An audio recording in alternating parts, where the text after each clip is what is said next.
안녕하세요. 네, 반갑습니다. 어서오세요. 네, 얼굴이 예쁘실 것 같은 다인님 감사합니다. 잠시 차트 세팅 좀 해야 되니까 대기 좀 부탁드리고요. 영상 좋아요 한 번씩 눌러주시면 감사하겠습니다. 금방 라이브 시작될 예정입니다. 잠시만 기다려주세요. 내가 몸둘 바를 모르겠네요. 그렇게 말씀을 해주셔서. 나이는 비밀이에요. 네, 감사합니다. 목소리로도 나이 유출을 이렇게 해보고 계시는군요. 여러분들 상상에 맡기겠습니다. 올해 마무리가 거의 다 돼가고 있네요. 벌써 크리스마스도 코앞에 다가왔고 조금 있으면 소환입니다. 소환은 겨울 중에 두 번째로 추운 절기를 뜻하죠.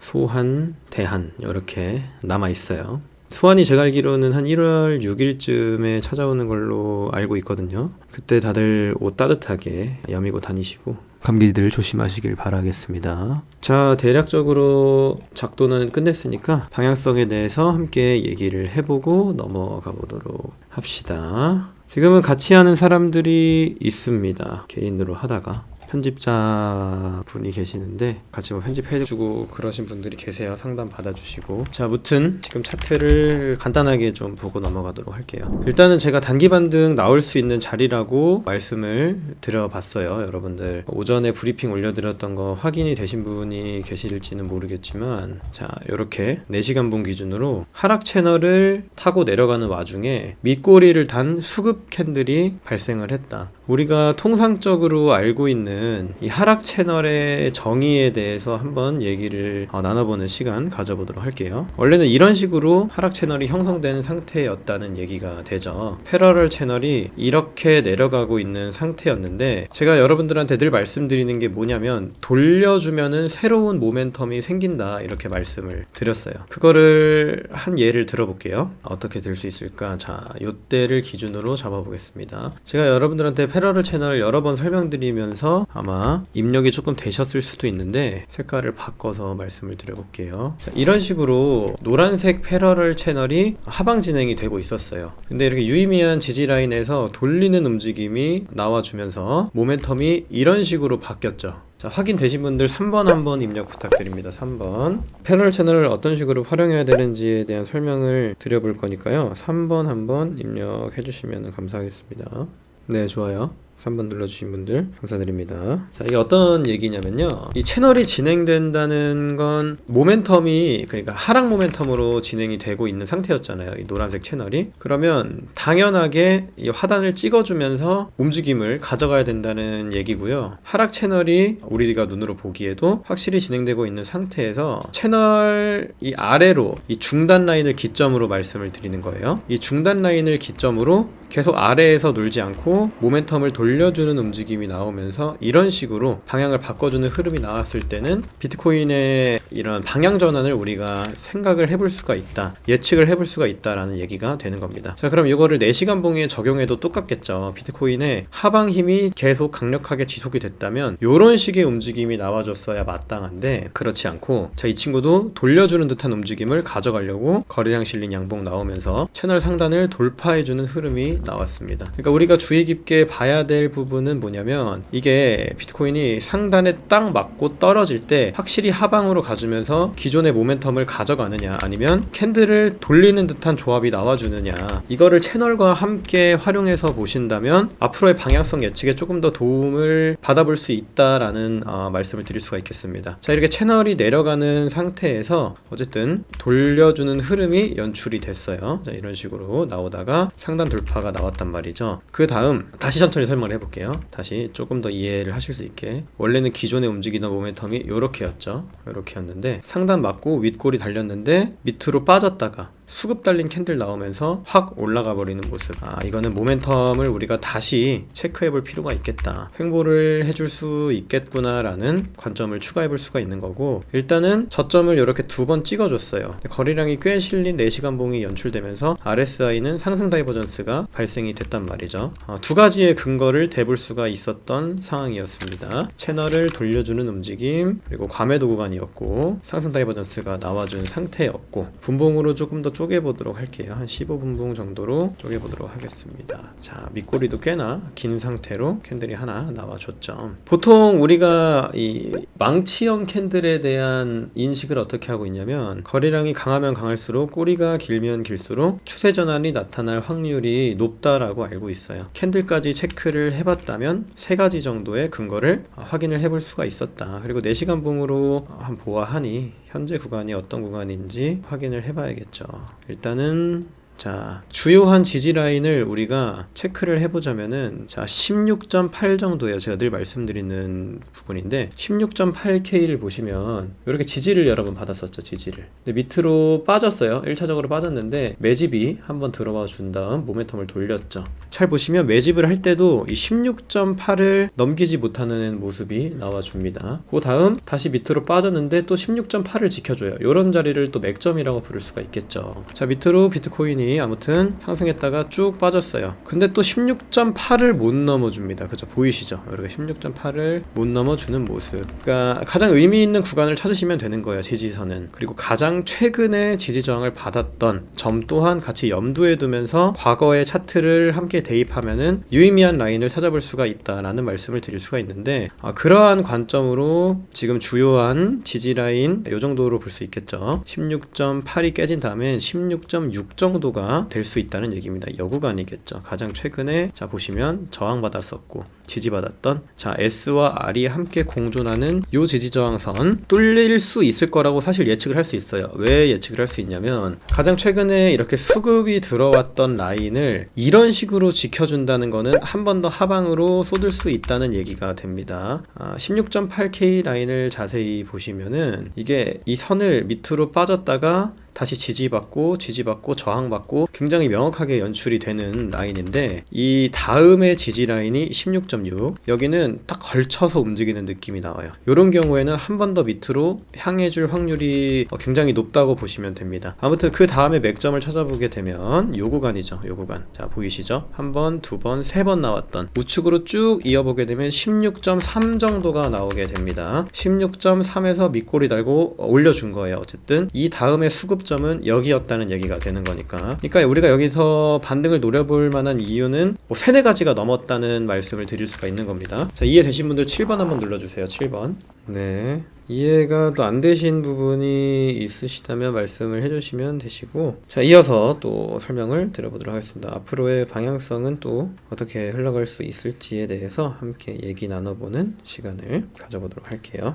자, 지금 비트코인은 어쨌든 단기적인 반등이 나와줬어요. 근데 제가 늘 말씀드리는 게 뭐냐면, 어쨌든 상방 모멘텀을 오래 가져가기 위해선 횡보의 기간이 길어져야만 한다라는 말씀을 드렸단 말이에요. 그리고 16.8이 지금 우리가 맥점이란 것도 확인했죠. 그럼 비트코인의 추가적인 상승을 노리기 위해선 어디를 뚫어줘야 될까요? 아무래도 16.8K 위로 안착을 해준 다음에 요 정도 레인지 잡고 매집 들어간 다음에 쏴주는 게 예쁜 그림이 나올 수 있다. 이 정도 그림으로 보시면 될 것 같습니다. 매집 기간이 길면 길수록 어쨌든 유리할 수밖에 없는 거는 맞습니다. 차트의 가장 기본이 되는 부분인 거죠. 모든 차트는 매집 이후 쏘고 분배 이후 내립니다. 분배 이후 내리고 분배 이후 내리고 매집 이후 쏘고, 이게 무한 반복된다고 보시면 되는데, 지금 단기간 시간적 봉으로 본다고 한들 사실 수익 실현이 나오고 난 뒤에 이 매집 구간이 그렇게 길지가 않아요. 정확한 레인지가 형성이 되지도 않았고요. 그래서 유의미한 박스권 장세가 나오면서 거래량이 축소되는 구간이 기회일 수가 있다. 지금은 단기 반등일 가능성을 조금 열어두고 접근하는 게 맞지 않나 라는 느낌으로 일단 보고 있고, 미국 증시도 너무 많이 빠지고 있는 상황이에요. 나스닥도. 그래도 증시가 좀 버텨줘야 비트코인이 추가적인 반등을 도모해볼 수 있다는 환경이 조성이 될 수가 있는데, 현재 같은 상황에서는 조금 불리할 수가 있다는 얘기죠. 왜냐면 현재 시간봉 차트에서 제일 중요한 맥점을 어쨌든 뚫어내지 못하고 있기 때문에, 이 맥점을 뚫었다는 기준은 일봉 기준으로 종가 마감이 나와줘야 됩니다. 종가 마감이 요 16.8 위로는 나와서 끝나야 돼요. 그 다음 일봉이 요렇게 형성이 되면서 유의미한 레인지가 형성이 되는 게 상방 모멘텀을 얻어가기에는 좋을 수 있다라는 말씀 드릴 수 있겠습니다. 자, 3번 한번 입력 부탁드릴게요. 3번. 이해되신 분들 3번. 네, 좋습니다. 지금 뭐 이 정도로 차트를 체크해 볼 수 있겠고요. 방향성에 대해서는 말씀드린 것처럼 확인을 해 보시기를 바랄게요. 예쁜 그림을 굳이 골라보자면 이런 식으로 자 3중 바닥 그리고 가든가 한번 눌러주고 갔다가 이런 식으로 가든가 모멘텀이 그럼 이런 느낌으로 생길 수 있겠죠. 지금 보이는 상판 그림은 그 정도가 되겠다, 이렇게 말씀드릴 수 있겠습니다. 이거 어디서 퍼온 건데 뭐 지금 매수 구간이라고 해서 또 제가 단기 반등을 말씀드린 근거에 추가를 하기 위해서 퍼왔습니다. 이창용 총재님의 얘기는 한번 읊어보시면 인사이트에 도움이 됩니다. 경제적인 내가 매크로를 볼 수 있는 시야를 늘리는데 도움이 되는 부분이니까 한번 확인만 해보시기를 바랍니다. 그리고 주식을 사기 좋을 때의 기준, 우리는 주식이 올라갈 때 항상 그런 얘기를 하죠. 너무 높다, 눌리면은 산다, 내려가면 자 마켓 is going lower, 내려갈 거다. 자, 여긴 조정을 기다려야 되는 자리다. 놓치고 가격이 너무 높다 라는 얘기죠. 자, 이거는 지금이 또 과열 상태니까 조금 더 기다려야 된다. 또 올라가면 조정이 올 거니까 기다려야 된다. 상승하면 지금 못 산다. 그러니까 선택이라는 거죠. 뭐든 우리가 어떤 행동을 취하든 밥을 먹을 때도 선택의 일환이, 쉽게 말해서 배달 음식을 시킬 때도 선택의 일환이 될 수가 있는 거죠. 투자에도 마찬가지고. 그래서 우리는 기준이 필요한 거죠. 이 시장을 대하는 태도에 나만의 기준이 세워졌다면 들어가서 수익을 보고 나오는 그 기준이 필요하다는 겁니다. 막상 기다리지 마시고 나의 기준에 부합되는 조건이 충족이 되었을 시에는 공격적인 트레이딩을 통해서 실력을 키워나가는 과정도 분명히 중요하다라는 말씀을 드려볼 수가 있겠습니다. 그리고 제가 라이브 할 때마다 여러분들의 차트 보는 법을 설명을 꽤 많이 드리는 편인데 뭐라고 해야 될까, 그러니까 우리가 칼을 다 갖고 있다고 쳐요. 근데 어떻게 쓰느냐에 따라 용도가 정말 다양해질 수가 있겠죠. 누군가는 양파도 못 썰어서 눈물을 흘리는 사람도 있을 거고, 누군가한테 다른 사람한테 썰어달라고 하는 사람도 있을 거고, 굉장히 연습을 많이 해서 스스로의 실력을 키워낸 사람도 있을 겁니다. 제가 뭐 간단하면서 차트를 볼 수 있는 방법들은 웬만하면 다 알려드리고 있어서 이걸 어떻게 활용할지는 전적으로 방송을 보시는 분들의 몫이다, 이렇게 얘기를 또 드릴 수가 있겠습니다. 그래서 뭐 이제 내년 시작이 될 텐데, 자 동훈님 어제 방송 보셨나요? 알트 언제쯤 담아야 되는지. 언제라는 건 없어요. 언제라는 건 내 기준이 있어야 됩니다. 내 기준이. 그쵸. 외용님이 왜 그렇게 말씀을 하셨을 거예요? 혹시 도미넌스를 기준으로 말씀하셨다면은 칭찬 스티커 한 3개 붙여드리겠습니다. 알트가 오르는 메커니즘 왜 오를까요? 비트로 쏠렸던 수급이 알트들로 분산되면서 알트 불장이 일어나는 기본적인 코인 시장의 메커니즘, 이거를 알고 계신다는 거는 그래도 투자할 준비를 어느 정도 해놓으신 분이라는 생각이 드네요. 공부를 좀 하셨다고. 그렇죠. 가장 기본적인 그런 거시적인 틀로 봤을 때는 도미넌스가 분산되는 시점이 알트를 담을 때겠죠. 그리고 제가 이거 많이 말씀드렸습니다. 사실 여러분들한테 알트를 언제 담으면 좋을까요? 라는 관점에서 차트를 봤을 때, 자 지금 알트를 담아야 될 때인가요? 딱 봤을 때 알트를 담아야 될 때인가? 어때 보이시나요? 이 차트가. 이 차트 혹시 어떻게 보이시나요? 이거 알트를 담아야 될 때라고 보이시는지. 차트에서 제일 중요한 게 뭐죠? 올라가기 위해서 제일 중요한 거 매집이죠. 매집. 이렇게 가야 된다는 얘기죠. 이렇게. 이거는 떨어지고 있는 중이에요. 떨어지고 있는 중. 하락 중. 하락을 멈췄을 때는 내려서 횡보 레인지가 나왔을 때, 요때가 매수 적기. 거래량이 점점 줄어들었을 때 진입하는 겁니다. 가장 간단하게 보시면 돼요. 밥그릇이죠. 밥그릇. 밥그릇이 되게 별거 아니라고 생각하실 수 있는데 그냥 그게 다예요. 다. 부수적인 것들은 이런 거 뭐 파동적인 거, 매물대, 지지저항 뭐 이런 것도 물론 중요하죠. 추가적인 맥점, 그러니까 단기 반등 잡아내거나 막 그러기 위해서 필요한 게 맞는데, 이거는 좀 트레이더적인 관점에서 여러분들이 주목하면 좋을 지표고, 내가 개인 투자자고 이거를 계속 들여다볼 시간이 없다라는 분들은 그냥 밥그릇 보시고 들어가는 거죠. 밥그릇 보시고. 그게 맞을 것 같다고 생각이 듭니다. 저는 개인적으로. 실리즈가 이때 이렇게 왜 올랐는지 아시나요? 이때 이렇게 파동이 왜 나와줬는지. 여기 박스권에서 딱 멈추잖아요. 하락이 멈추고 횡보하면서 매집하고 팍 가잖아요. 얘는 어떻게 해야 될까요? 이렇게 나와줘야 되는 거죠. 간단하죠. 간단합니다. 그럼 상방에서 박스권은 뭐죠? 상방에서 박스권 물량 터는 거죠. 물량 터는 거. 자 보세요. 상방에서 이렇게 미친 막 변동성이 나오는 것보다 물량 터는 거, 이거 뭐다? 물량 터는 거. 그죠? 자 그럼 밑에서 이건 뭐다?